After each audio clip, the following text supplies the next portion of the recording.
Hi friends, இன்றைக்கி நம்ம இந்த வீடியோவில் ராஜகோபாலாச்சாரி பற்றின ஒரு வாழ்க்கை வரலாறு மாதிரி ஒரு விஷயம். நமக்கு பயோகிராஃபியில் ஜீவனி என்ற ஒரு தலைப்பு கீழே ராஜகோபாலாச்சாரி பற்றின வாழ்க்கை வரலாறு பகுதியை கொடுத்துருக்காங்க.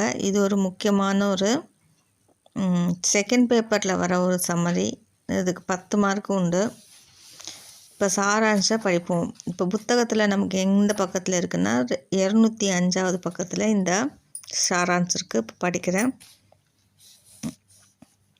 राजगोपालाचारी की जीवनी का सारांश लिखिए।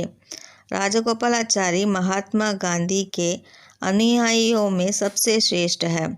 முதல்ல கொஷின் கொடுத்துருக்காங்க. ராஜகோபாலாச்சாரிக்கு ஜீவனி கா சாராம்சம்னா நோட ஜிஸ்ட் என்னன்னு கேட்டிருக்காங்க. ராஜகோபாலாச்சாரி மகாத்மா காந்திஜிக்கு அனுயாயினா பின்பற்றுபவர்கள். மகாத்மா காந்தியோட பின்பற்றுபவர்களில் மிகவும் முக்கியமானவர், தலை சிறந்தவர் யாருன்னா ராஜகோபாலாச்சாரி. देश सेवा की भावना और उनके हृदय में भरी हुई थी. அவங்களோட மனசு முழுவதும் தேசத்தினோட சேவை என்ற எண்ணம் தான் நிறைஞ்சிருந்தது. வே தியாக் और सादगी के मूर्ति है. அவர் தியாகம் மற்றும் சிம்பிளிசிட்டி, சாத்கின்னா சிம்பிளாக வாழ்க்கை நேரத்தில் ஒரு எடுத்துக்காட்டாக திகழ்ந்தவர், மறு உருவமாக திகழ்ந்தவர். त्याग और सादगी के मूर्ति थे. राजा जी का जन्म 1880.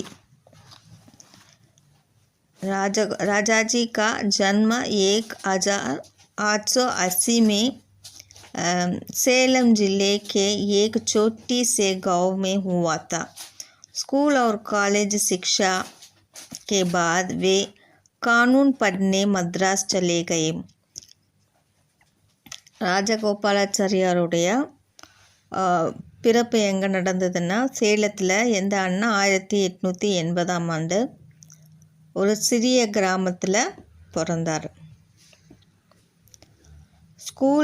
ஸ்கூல் और காலேஜ் சிக்ஷா கே பாத், பள்ளி மற்றும் கல்லூரி படிப்புக்கு அப்புறமா வே கானூன் பட்னே மദ്രാஸ் चले गए. கானூன்னா சட்டம் படிக்கிறதுக்காக மദ്രാஸ் மாகாணம் சொல்கிறாங்க இல்லையா, மദ്രാஸ் மாகாணத்துக்கு வந்துடுறாரு. மദ്രാஸ் विश्वविद्यालय से वकालत की परीक्षा पास की. மദ്രാஸ் யூனிவர்சிட்டியில் வக்காலத் இந்த வக்கீல் படிப்புக்கான பரீட்சை எழுதி பாஸ் பண்ணுறாரு. वकील बनने के बाद वे अपने जिले के अदालत में वकालत करने लगे. அவரோட படிப்பு முடிஞ்ச பிறகு, வக்கீல் ஆன பிறகு அவரோட ஊரில் இருக்கிற ஒரு கோர்ட்டில் வந்து வக்காலத்து கர்னே லகே, அங்கே ப்ராக்டிஸ் பண்ண ஆரம்பிக்கிறார். वकालत के साथ साथ समाज सेवा की भावना उनके मन में उसी समय उत्पन्न हो चुकी थी. வக்காலத்து பண்ணும்போதே அவரோட மனசில் வந்து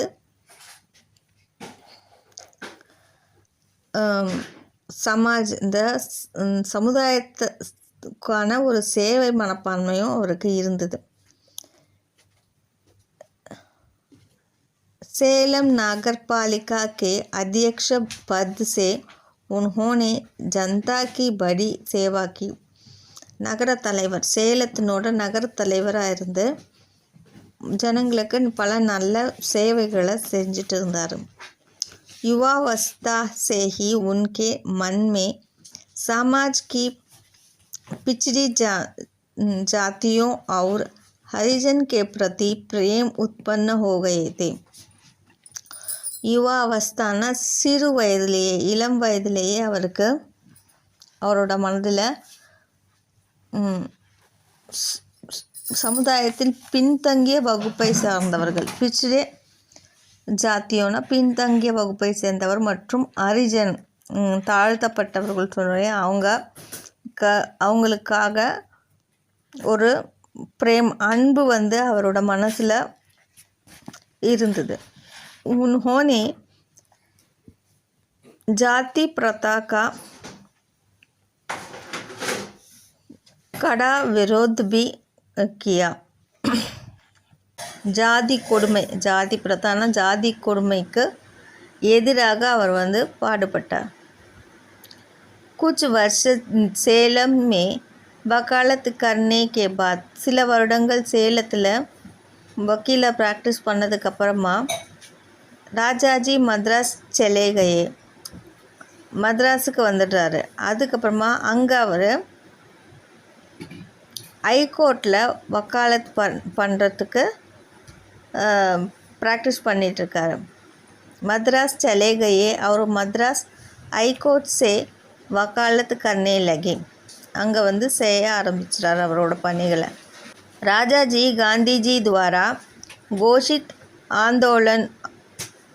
आंदोलन प्रस्तावों से प्रभावित होकर अपनी वकालत छोड़कर सत्याग्रह आंदोलन में शामिल हो गए.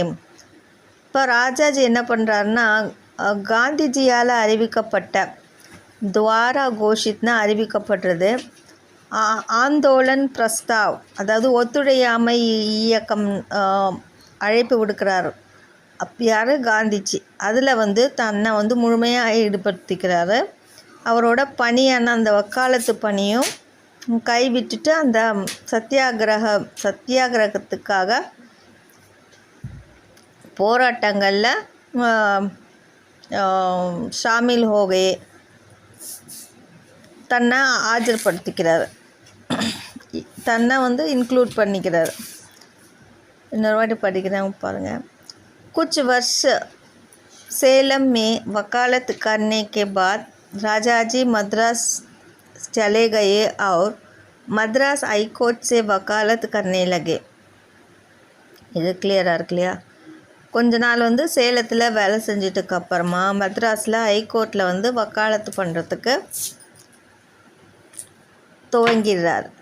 ராஜாஜி காந்திஜி துவாரா கோஷித், காந்திஜியால் அழைப்பு விடுக்கிறார். எதுக்காகனா ஒத்துழையாமை இயக்கத்துக்கு அழைப்பு விடுக்கிறார். சத்தியாகிரக போராட்டத்தில் கலந்துக்கிறதுக்காக நாட்டு மக்களை அழைக்க விடுக்கும்போது ராஜாஜி வந்து தன்னை முழுமையாக ஈடுபடுத்திக்கிறாரு. எதில் இருந்ததுன்னா தன்னோட வக்கீல் பணியையும் கைவிட்டுட்டு அந்த பணியில் தன்னை முழுமையாக ஈடுபடுத்திக்கிறார்.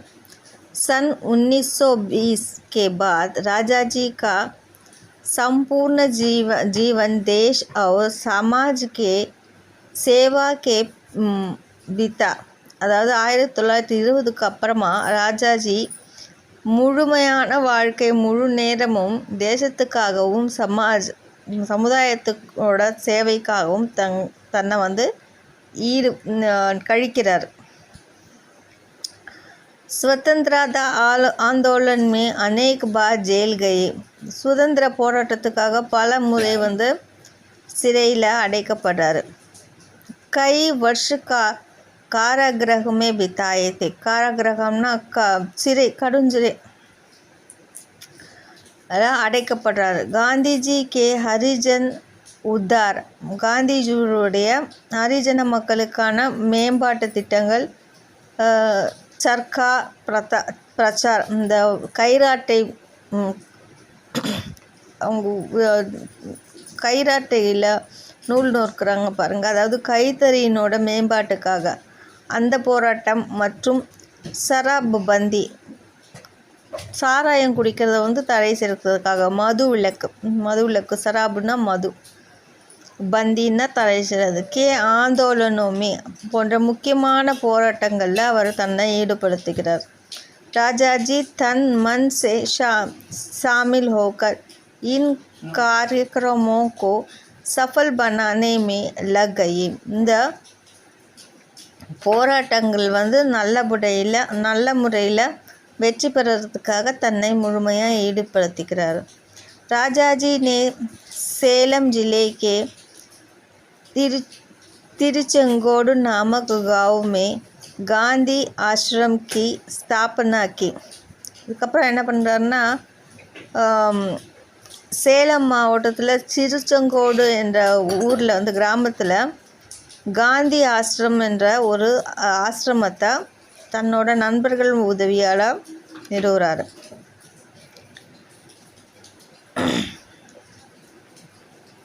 वे अपने कुछ चुने हुए साथियों को लेकर जन सेवा कार्य में लग गए. தன்னோட சில நண்பர்கள், முக்கியமான நண்பர்களை கொண்டு சில தேசத்திற்கான சேவைக்கான காரியங்களில் ஈடுபடுத்திக்கிறார். உன்ஹோனே சர்க்கே சே சூத் காத்னா, இந்த கைராட்டையில் மூலமாக நூலை வந்து சுற்றுறது, நூல் நூற்கிறது. சுவாச்சூத் கா விரோத் கர்னா, தீண்டாமை, சுவாச்சூத்னா தீண்டாமைக்கு எதிரான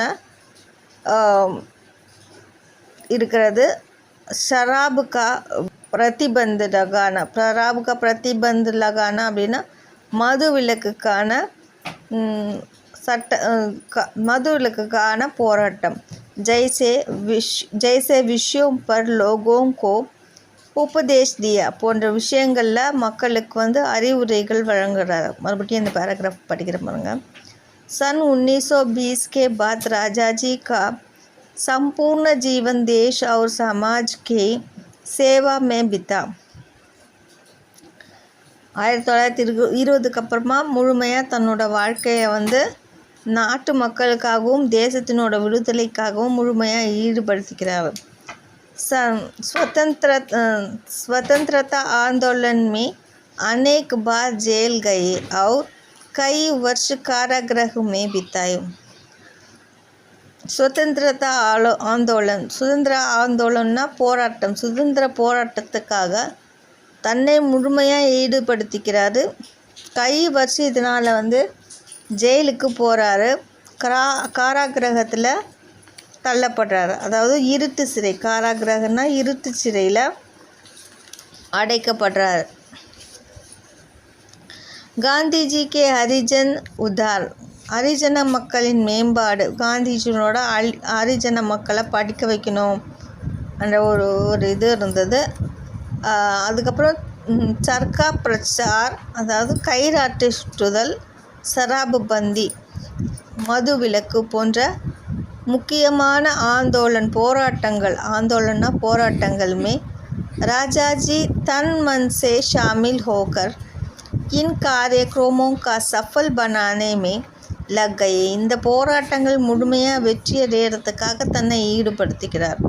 राजाजी ने सेलम जिले के तिरुचेंगोड नामक गांव में गांधी आश्रम की स्थापना की. அங்கே வந்து திருச்செங்கோடில், சேலத்தில் இருக்கிற திருச்செங்கோடில் ஒரு காந்தி ஆசிரமத்தை நிறுவுறார்.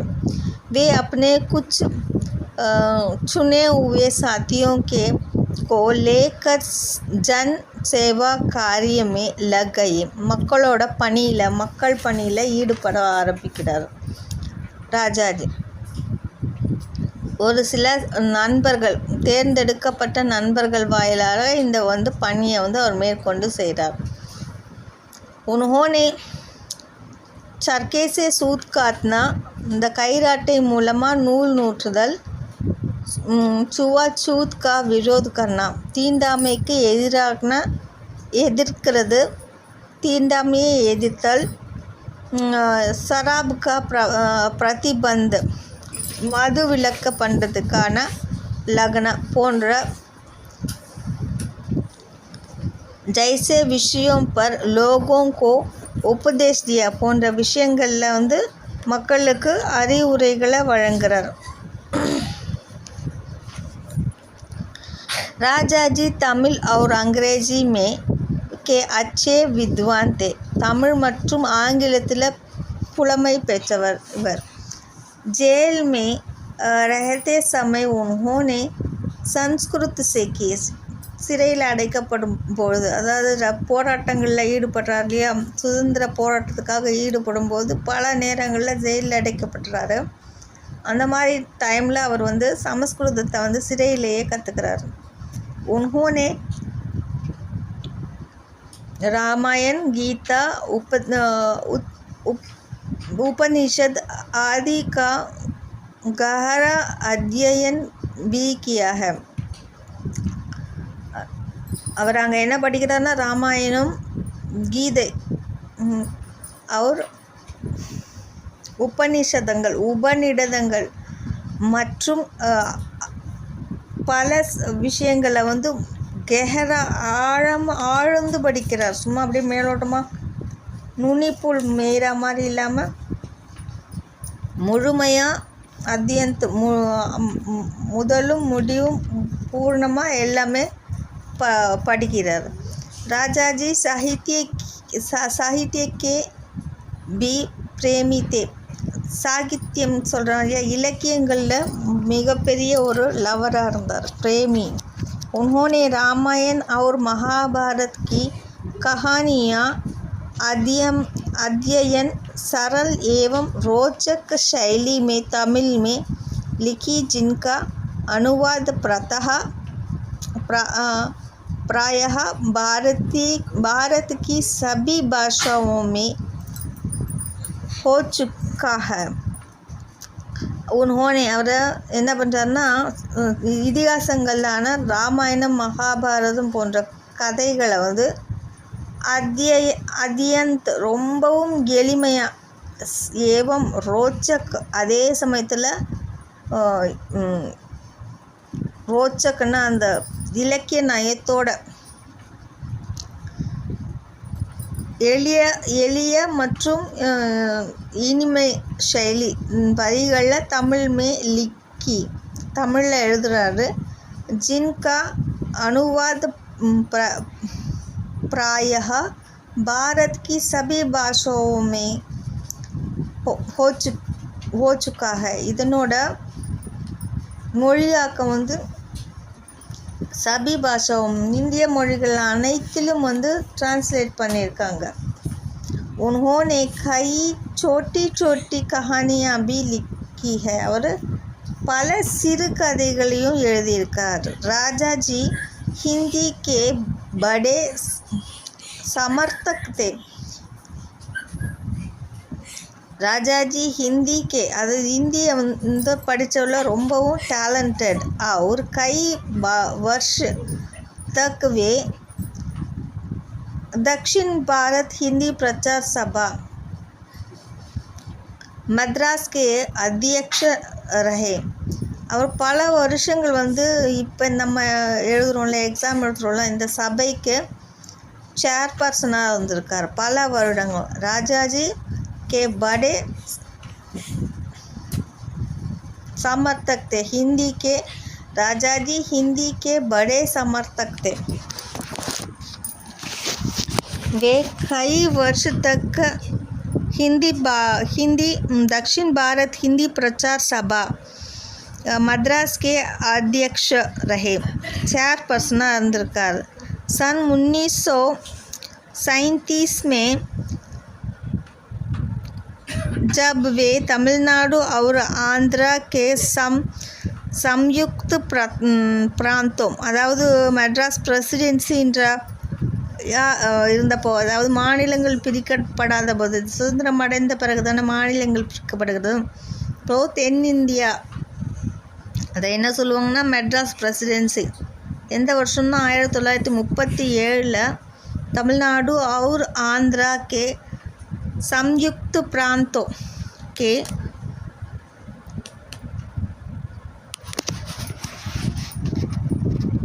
मुख्यमंत्री ना முதல் मंत्री बने. இப்போ முதல் மந்திரியாக அவங்க வந்து தேர்ந்தெடுக்கப்படுறாரு. तब उन्होंने घोषणा की कि वे सभी स्कूलों में हिंदी की पढ़ाई அனிவாரிய பனாயேங்கே. அப்போ அவர் என்ன சொல்கிறாருன்னா, எல்லா பள்ளிகளிலும் ஹிந்தி வந்து முக்கியமான ஒரு பாடமாக அறிவிக்கிறேன்னு சொல்கிறாரு. इसलिए इसे दक्षिण भारत में हिंदी प्रचार का बहुत प्रोत्साहित பண்ணா. இதனால் வந்து தக்ஷின் பாரத்தில் தென்னிந்தியாவில் இந்தியினோட இந்தி பிரச்சாரம் வந்து ரொம்பவும் நல்ல முறையில் நடந்தது, உற்சாகமாக நடந்தது. புரோத்சாகித்னா உற்சாகமாக நடைபெறுது. ஜப் பாரத் கோ சுதந்திரதா மிலி, இந்தியா சுதந்திரம் அடைந்த பிறகு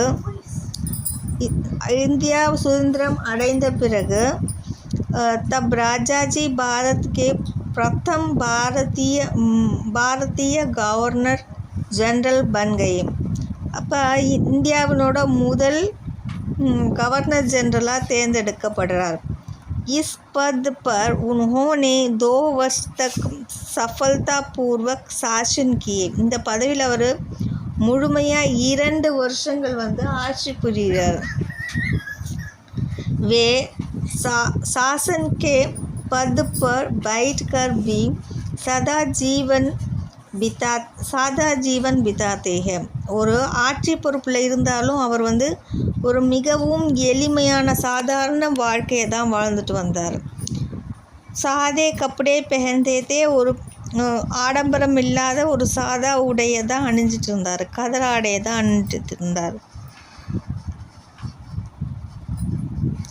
சாதா போஜன் காத்தே தே, எளிய உணவு தான் சாப்பிட்டுட்டு இருந்தார். और भविष्य में आने वाले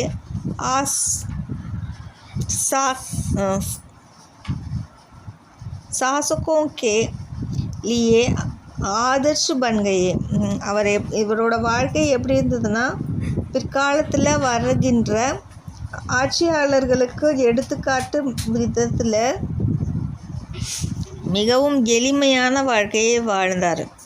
राजाजी का त्याग उनकी तपस्या, उनका देश प्रेम, समाज सेवा, हरिजन प्रेम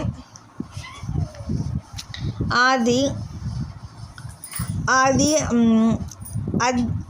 अद्वितीय थे.